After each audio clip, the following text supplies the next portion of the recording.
Hi, everybody.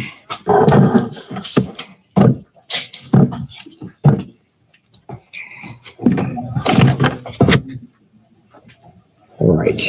Phone, sit down. Okay, good. Right there. Why don't you put them right there? Yeah.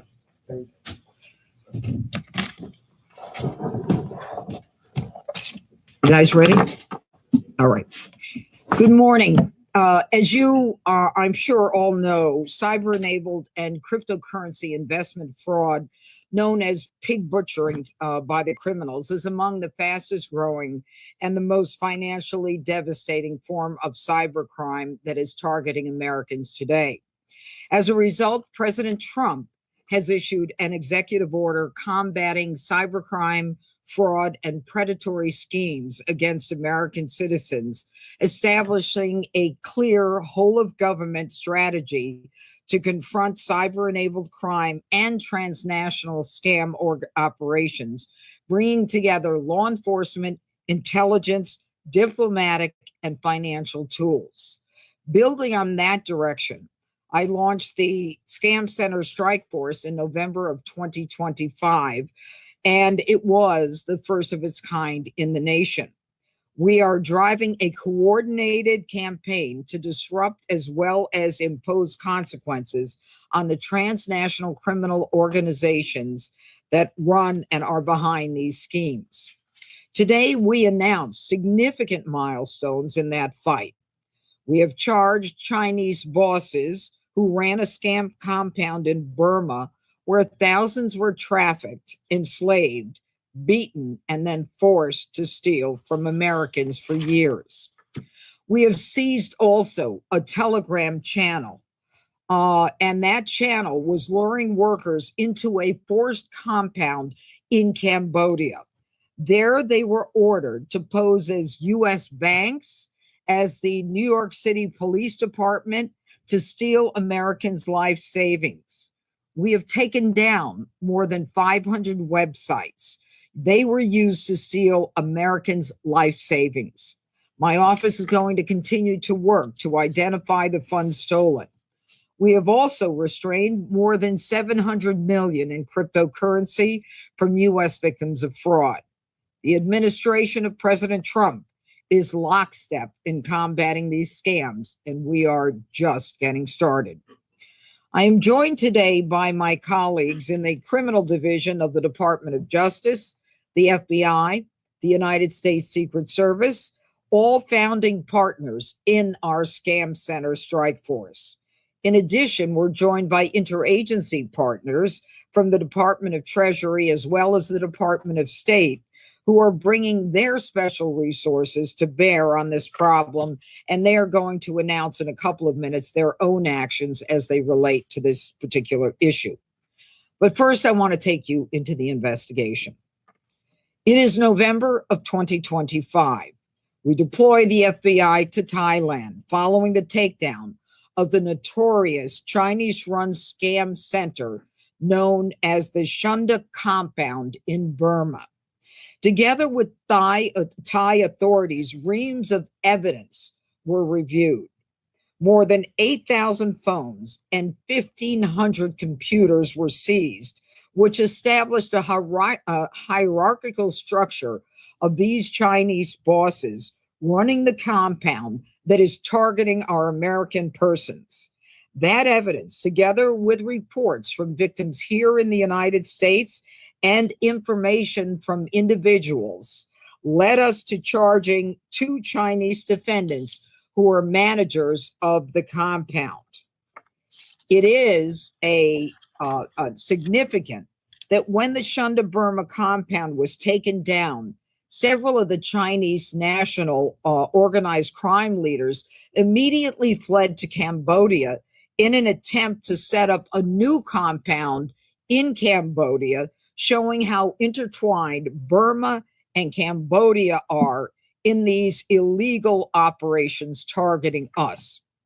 Now, the 2 Chinese nationals over here who ran the slave labor scam factory in Burma, where they trafficked and tortured people if they didn't deliver on fake cryptocurrency investments to steal Americans' life savings are Wang Xing Shan and Jiang Wenji. We look forward to prosecuting them in the United States.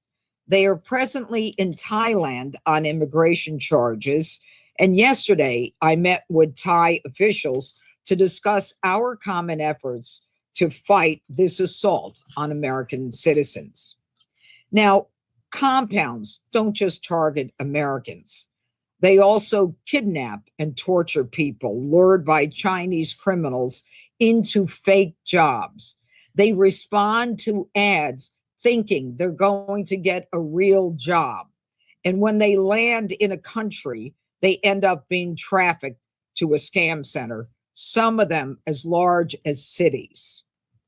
We have obtained a seizure warrant to shut down a Telegram channel that has 6,000 followers that was luring workers to Cambodia to work on scam jobs targeting Americans. We have served this warrant on Telegram, and we now call on Pavel Durov, arrested and indicted already in France for managing Telegram's platforms that enabled drug trafficking, fraud, and child pornography. We're calling on him to close this down. Now, I want to take a moment to thank some special partners in America who care about this enormous problem enough to make it a part of their own agenda. Specifically, I want to recognize JP Morgan Chase and Microsoft for doing parallel investigations with us on the network that is running this Telegram channel and taking down the accounts that are targeting Americans. Now, the workers, though, who responded to these jobs, they end up posing as banks, as police officers, as prosecutors. They sound like Americans, directing Americans to fork over their money or be prosecuted. They have backgrounds and backdrops where they actually look like they are from an official agency. Folks, this isn't abstract. It is hitting your neighbors, your friends, and your parents' retirement accounts. Some of these victims are so distraught that they end up taking their own lives. This is economic homicide. We have seized the sites and we are coming for the rest. These criminals thought they were untouchable because they were overseas. Today, we are proving them wrong, and we are just getting started. President Trump has launched a new theater of war against Chinese transnational organized crime. And now I'm going to introduce our partners. First is the Assistant Attorney General, Tyson Duva. You can go this way. Thank you, Judge Pirro, and thank you for your leadership in this important effort. Anything that U.S. Attorney Jeanine Pirro is leading, the criminal division will partner and follow. So thank you for that. My name is Tyson Duva, the Assistant Attorney General for the criminal division here in the United States Department of Justice. And we are proud to partner with U.S. Attorney Jeanine Pirro, the Department of Homeland Security, other DOJ components, the State Department, and the Treasury Department in this Scam Center Strike Force, which is part of the Homeland Security Task Force National Coordination Center. And this is all spurred by President Trump's executive order, and we thank the president for that. American losses to cryptocurrency investment fraud continue to rise. The transnational criminal organizations running these operations, primarily in Southeast Asia, operate these industrial-sized compounds. And as U.S. Attorney Pirro said, they lure people there for promises of jobs and good work. And they basically turn this into slave labor. They take their passports and they make them scam Americans and our fellow citizens abroad. The Department of Justice and its federal law enforcement partners are more focused than ever in dismantling this effort. And we will work together and stop at nothing to do this.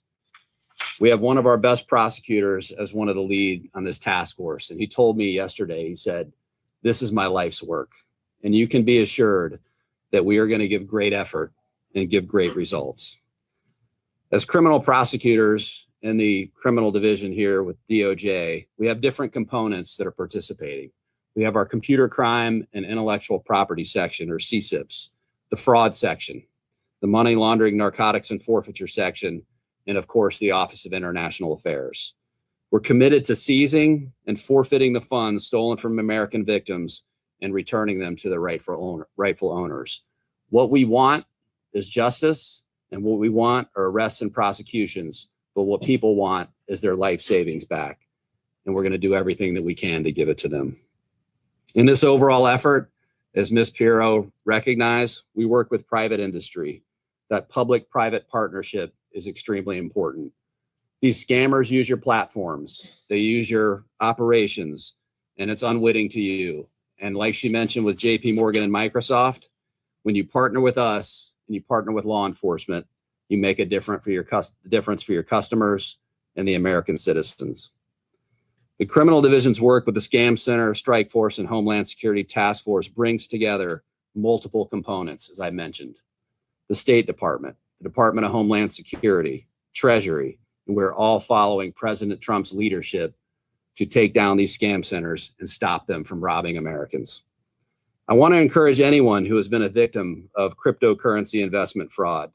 And what we've done so far in this operation is seize hundreds of millions of dollars through different investigations throughout Asia in cryptocurrency before it's changed to other types of currency. And that has been the leadership of CSIPs from the criminal division in this effort. If you are victimized or you know somebody who has, there are some outlets for you. The FBI's Internet Crime Complaint Center can be found at www.ic3.gov. That's www.ic3.gov. Victims of these types of crimes are often reluctant to report to police. Reporting these crimes helps law enforcement connect incidents, people, and events together with the forensic evidence that we have to make cases, and it's critical.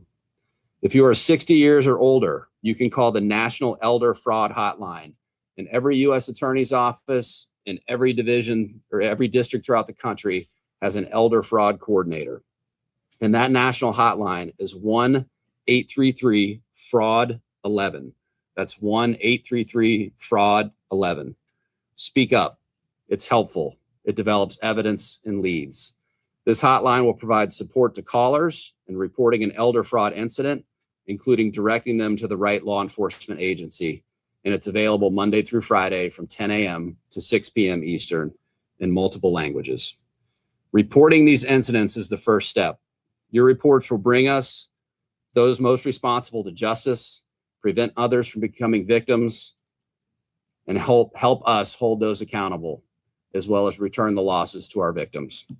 And now I'd like to introduce the Deputy Director of the FBI.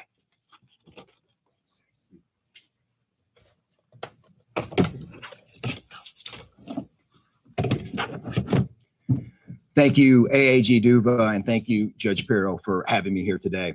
I'm Christopher Rea, the Co-Deputy Director of the FBI. We're here today to announce charges against several individuals for their roles in separate cases involving cryptocurrency investment fraud scams in Burma and Cambodia. Last year, you already heard it from the AAG, the Internet Crime Complaint Center, or IC3 as we call it, received more than 1 million complaints, with losses surpassing the 20 billion with a B billion mark. Investment-related fraud, once again, was the largest component of these losses. Cyber-enabled fraud was a component in almost 85% of all the losses reported. In response to the massive losses to cryptocurrency investment scams, the newly formed DOJ Scam Center Strike Force combines the power, reach, and resources of the U.S. Attorney's Office with the Department of Justice Criminal Division, the FBI, and the U.S. Secret Service to crack down and disrupt these schemes. The strike force is investigating the worst scam compounds, or call centers, as we call them, located in Southeast Asia.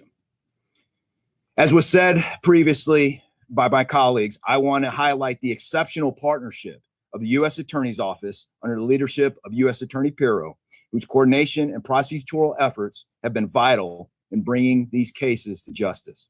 We are equally grateful to our partners at the U.S. Secret Service, whose leadership and investigative capabilities have strengthened this multi-agency effort. We also like to thank our partners at OFAC and the U.S. Department of State for their ongoing support and collaboration in this international effort. Special thanks goes to the outstanding FBI teams, special agents, forensic accountants, and analysts from several offices, including San Diego, Detroit, Miami, Boston, New York, Phoenix, Honolulu, Washington, Nashville, and Seattle, as well as I'd like to personally thank our legal attaché in Bangkok, Benjamin Virtue, who is with us here today, who is in attendance for this announcement. I want to thank Ben personally and his team for all the enormous amounts of work the last several months on this investigation. Most importantly, I want to recognize our international partners whose without their efforts and their help, this would have never been possible, including the Royal Thai Police and the Thai Anti-Cyber Scam Center Task Force for their crucial cooperation, which enabled a significant disruption of one of the most notorious cyber scam operations, the Shunda compound located in Burma. The scam compound trafficked individuals who were held against their will and used scam websites and mobile applications disguised as legitimate investment platforms to defraud victims, including many Americans. These criminals exploited trust and manipulated some of our most vulnerable population, the elderly, on a massive scale, but not anymore after today. As part of Operation Level Up, we are seizing over 500 domains linked to cryptocurrency fraud schemes. Operation Level Up, launched by the FBI and Secret Service, proactively identifies and notifies victims and has saved over 500 million and assisted more than 8,000 individuals. In coordination with the Secret Service and the U.S. Attorney's Office in D.C., we are also working to seize a Telegram channel that used false promises to recruit individuals to Cambodia, where they were forced to carry out a sophisticated law enforcement impersonation scam targeting victims, again, including many Americans. These fraudsters impersonated NYPD detectives and deceived victims into providing bank information and transferring funds through calls and messaging apps, with operations linked to a scam compound near the Thai border. The FBI remains committed to protecting Americans from fraud, holding perpetrators accountable, and leveraging partnerships, intelligence, and enforcement to safeguard the public. These joint actions represent a significant blow to transnational criminal organizations preying upon our own American citizens. We encourage the public to report online scams and other internet-enabled crimes to the FBI's Internet Crime Complaint Center, or as was referenced earlier, IC3.gov. They can also contact the FBI directly by calling 1-800-CALL-FBI, 1-800-CALL-FBI, or submitting tips online at tips.fbi.gov, tips.fbi.gov. Reporting these incidents helps protect others and supports ongoing investigations. As I close, I have a message for our perpetrators overseas.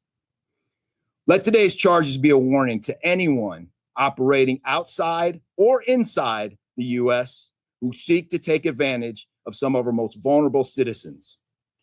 The FBI's and DOJ's reach is far and broad, extending past our own borders. We will work tirelessly with our international partners to find you, disrupt your enterprise, and dismantle your networks so you can no longer target and harm our American citizens. I'd like now to turn the podium over to Chris Lamberg, Bureau of International and Law Enforcement Efforts from the Department of State. Thank you. Good morning. Thank you, United States Attorney Pirro, for your leadership, and congratulations to you and all of our colleagues across the United States government who are working to implement the President's executive order and to protect our fellow citizens from these pernicious scams.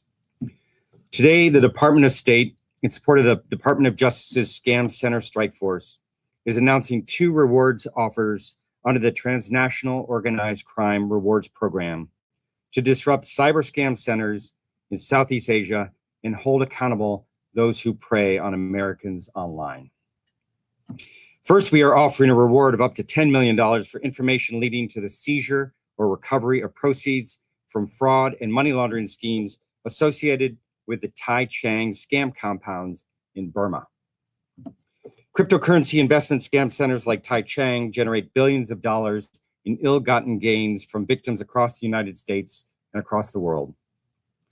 Last October, the U.S. government executed the largest forfeiture action in U.S. history, seizing approximately $15 billion in Bitcoin from scam compounds in Cambodia. And now we are seeking information to replicate that success and recover illicit proceeds from Tai Chang. If you have information, please send tips to the FBI as indicated on rewards posters that we will have available to the press and online. Second, we are offering a reward of up to $4 million for information leading to the arrest of Darren Lee, a fugitive who facilitated various cryptocurrency investment scams and through complex virtual currency money laundering schemes. So here we have the two rewards posters. Thank you very much. You're welcome. All right. So Darren Lee, a Chinese national, was arrested and indicted in 2024 in the United States, pleaded guilty and admitted to stealing $73.6 million in victim funds. But he fled the United States before sentencing. In February this year, he was sentenced in absentia to 20 years in prison. Darren Lee remains a fugitive. Please send your tips to the U.S. Secret Service using the contact information stated on the rewards poster. These schemes directly affect American families, draining them of their life savings, stealing the benefits of years of their work, and destroying lives, especially those of our elderly. The State Department, together with our partners, will continue to work to protect the American people from cybercrime, from fraud, and predatory schemes perpetrated by these insidious scam centers. But we need your help. Help us disrupt Tai Chang and return stolen funds to the victims. And help us find and bring Darren Lee, back to the United States to face justice and serve his sentence. So thank you. Now I would like to hand over to Jonathan Burke, Assistant Secretary for Terrorist Financing at the Department of the Treasury. Thank you.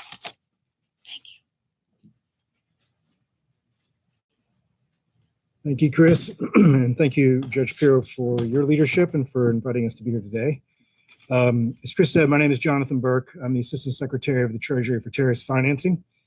And today, the Department of Treasury's Office of Foreign Assets Control, also known as OFAC, has sanctioned Cambodian Senator Kok An, who controls a network of compounds in his country that target Americans with digital asset scams.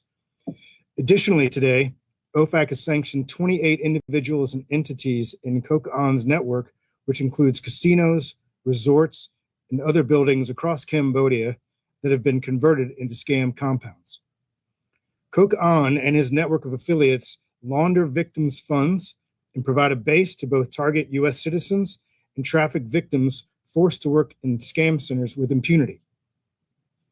Zooming out, from offshore scam centers to child nutrition program schemes in Minnesota, Americans are losing potentially hundreds of billions of dollars to fraud. Under President Trump's leadership, Vice President Vance is leading the task force to eliminate fraud. Secretary Besson has also made clear that protecting Americans from fraud is a top priority for the Treasury Department. Scam centers in Southeast Asia are a persistent and growing problem for Americans. Since President Trump resumed office, in partnership with our interagency colleagues, Treasury has consistently targeted these scam centers with over 150 sanctions and warned financial institutions about the risks. Today's action underscores the United States whole-of-government commitment to targeting fraudsters and scam centers that steal billions of dollars from hardworking Americans, no matter where they operate or how well-connected they are. Individuals or entities that continue to deal with Kok An, his conspirators, or businesses in this network, absent authorization from OFAC, should be on notice that they could be subject to sanctions or risk enforcement. Now, I'd like to highlight one last thing before I close. As Secretary Besson has said, Treasury will pay whistleblower rewards for actionable tips related to fraud, money laundering, and sanctions violations, and not to add additional websites to the list that I know has been provided, you can visit treasury.gov/whistleblower to learn more. Treasury is pleased to take today's action in tandem with our interagency partners as part of the Scam Center Strike Force initiative. We will continue to work collaboratively with our partners to deploy all available tools to disrupt scam centers at the highest levels. And now I will turn it over to the Assistant Director of Field Operations at Secret Service, Brent Daniels. Thank you.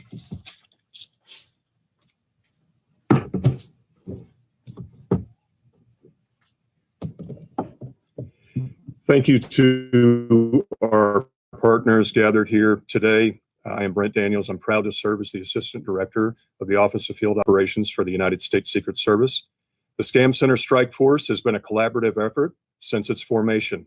The Secret Service remains committed to its partnership with the U.S. Attorney's Office, the Department of Justice, the FBI, as well as the Departments of Treasury and State.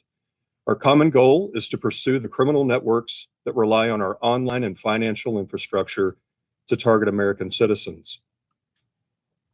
These crimes have serious consequences. A lifetime of retirement savings can be lost with a click of a mouse. A college savings account can be drained in seconds. More than 1 million people contacted the FBI's Internet Crime Complaint Center last year, up 17% from the previous year. This same report found that cyber-enabled crimes defrauded Americans of nearly $21 billion over the same one-year period. The Secret Service's victim reporting mechanism for investment fraud saw a 35% jump in just a few short months. Our commitment to restoring such losses is exemplified in the work of our Memphis field office, which recently seized $9 million from illicit crypto wallets. Special agents and analysts in Memphis identified 170 victims of the scam, resulting in over $19 million in losses before the Secret Service could step in. This was the first of many warrants expected out of our Memphis office, which has identified numerous similar schemes targeting a broad range of victims. The Secret Service and the Department of Treasury's Office of Foreign Assets Control also worked side by side to sanction 30 individuals and entities associated with the Cambodian senator, Kok An. The senator and 5 of his associates used their political influence to operate scam centers throughout Cambodia. Victims of human trafficking were used to staff these operations under the threat of violence. Finally, I want to call attention to Operation Atlantic and Operation Level Up. Both efforts relied on strong partnerships among federal agencies, international law enforcement organizations, and private industry as well. We know that transnational criminal organizations intentionally commit crimes that cross geopolitical boundaries to avoid prosecution. Operation Atlantic brought US, UK, and Canadian government officials together to seize more than $5 million in proceeds from scams tied to Southeast Asia. Operation Level Up is a Secret Service and FBI team-up that set out to proactively identify and connect with victims in real time who are actively sending money overseas under false pretenses. Agents and analysts educate these contacts about the schemes to prevent further losses. This proactive approach has reached more than 5,000 victims and disrupted an estimated $161 million in preventable losses. None of this happens without the dedicated support of U.S. Attorney Bureau and everyone here today. The Secret Service will continue this mission, bringing criminals to justice, restitution to victims, and depriving our shared adversaries of the opportunity to target our citizens with impunity. Thank you. Thank you.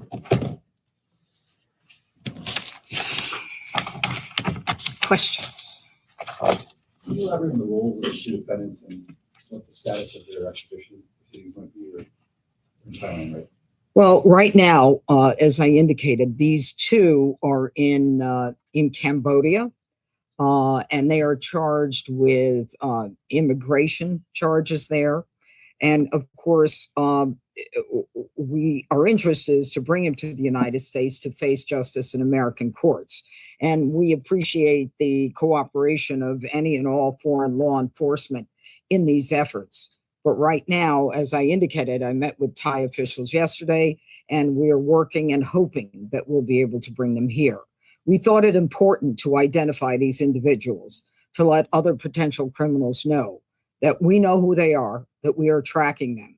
And in their effort to cross into another country, they may be able to hide for a period of time, but we will get them sooner or later. Yes. Why imitating New York police officers, and was there a concentration focus for the victims that they were going to?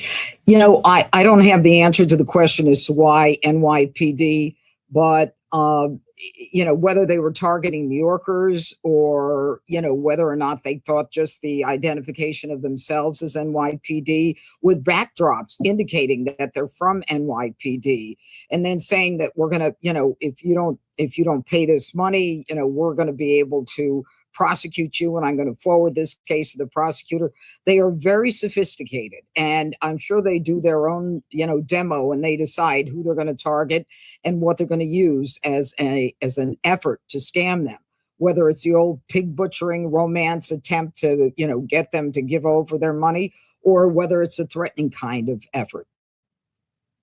Can I also ask, obviously you've been covering a lot more of these cyber crimes and scams Yeah. more recently. You can describe the detail of centers involvement in this investigation. What was the most startling or surprising thing that you discovered? Well, I think, and certainly I can call on my partners to answer that question, but I think the most startling thing that we discovered was the fact that some of these compounds, and the Chunda compound is notorious, especially based upon who was running it, is that these are literally enslavements.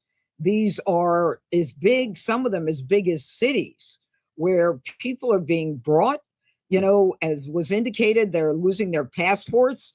There are all kinds of invasions into their own persona, and I'll kind of leave it at that, where they are threatened and they are, in some cases, tortured in order to get them to make more money as part of the crypto scam. This is very serious. It's the economic homicide to us, but this is also an enslavement. This is like reminiscent of hundreds of years ago.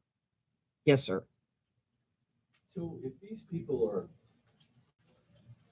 coming to these centers and they're under threat, I'm curious how they're able to convince Americans that they're legitimately trying to do what they're doing. Because they want to live. What I'm trying to understand is if they have, you know, do they speak English? I mean, is this done via chats? Is this done via email? Or I think you mentioned that there was some kind of background that they were using, like for video. It's done via chat. It's done online. It's done on all kinds of social media. There may be an image behind them to give them legitimacy. Whether or not they're actually using English speaking or trying to, they will hire people who sound like Americans. This is very sophisticated. They're making hundreds of millions and billions of dollars, and they are experts at it. They know what they need to do to make the money that they need to make. Yes, sir. What's the plan for the $700 million you mentioned that's been restrained? Yeah, the 700 million, and unfortunately, it takes a while to be able to identify the individuals that this money belongs to. It is a long and rigorous process to get that money into the hands of those victims that they belong to. It's not easy, but the money is now restrained. It can't go further into a blockchain where we lose it. It's just a question of time in terms of actually accessing it and getting it to victims. We're on it. There was a mention that I guess 20 billion has been reported losses in calendar year 25. Do you know how much of that came from these scam centers in Taichung? I don't know what percentages, and let me just say whatever was reported is underreported, because a lot of people are ashamed to even say that they've been scammed or conned. Some of them are professionals. Some of them are people who are not familiar with cryptocurrency, and they're like, gee, maybe I can get in on this. Maybe I'll be able to make some money on this. I don't know. Does anyone know a percentage? FBI? 7 billion of the 20 billion. 7, so it's a third. In general, a third. All right. It sounds kind of like a James Bond movie. Are these actual casinos where they have people like working underground on the scam centers, or is casino a nickname? You want to answer that? Sure. Come on. So I think one of the interesting things, and you asked earlier, ma'am, about this that I find fascinating is just how organized and how developed and how modernized these scam centers are. I don't know who asked that question. I'm looking. Who asked that question? How organized these scam centers are, and so it's not somebody in the back of a trailer with a landline making calls. I mean, you have to understand these calls are hundreds of thousands of calls are being made per day, and so it's very organized. It's very very sophisticated, much more than what you would think. Yeah. So they work out of these casinos? Or? No, Yeah, the casino. Yeah, That's where it started. that's right. And I went the other way. Sorry, ma'am. So they hit under the guise of the casino. What our intel had showed before COVID happened, these were somewhat legitimate casinos, as legitimate as they can be. After that happened, and they were very structured. Some of these compounds, they look like a huge office building. After that, that is when they became more just straight fraud after that. So higher the guys, now fraud. But the idea of underground is it's not necessarily underground. It's just it's rhetorical. I mean, it's an analogy that they're using. You had a photograph up there showing all these cell phones. Yes. What were those? They were taken from the Shunda compound. We've got 8,000 so far. And this just gives you an idea of the size of the operation. This started with Thai authorities going into Burma and being able to, with the help of a militia in Burma, because there's a lot of issues between the countries. This is just the beginning of what they're taking out of the compound. Again, to show you how much they're doing, how many people are working. These places are cities, essentially, where you have enslaved labor that's been trafficked, that's been conned themselves into going into, they think, a legitimate job, and they end up being enslaved. Is there somebody that can explain something that could help people that might get these phone calls to understand that they're being scammed? Is there something you can help people who might be watching the story to say, there's a light going off saying something's wrong here? Well, first of all, if it sounds too good to be true, it is, number one. Number two, if you don't know about cryptocurrency, you're not going to learn it online from someone you don't know. Never invest.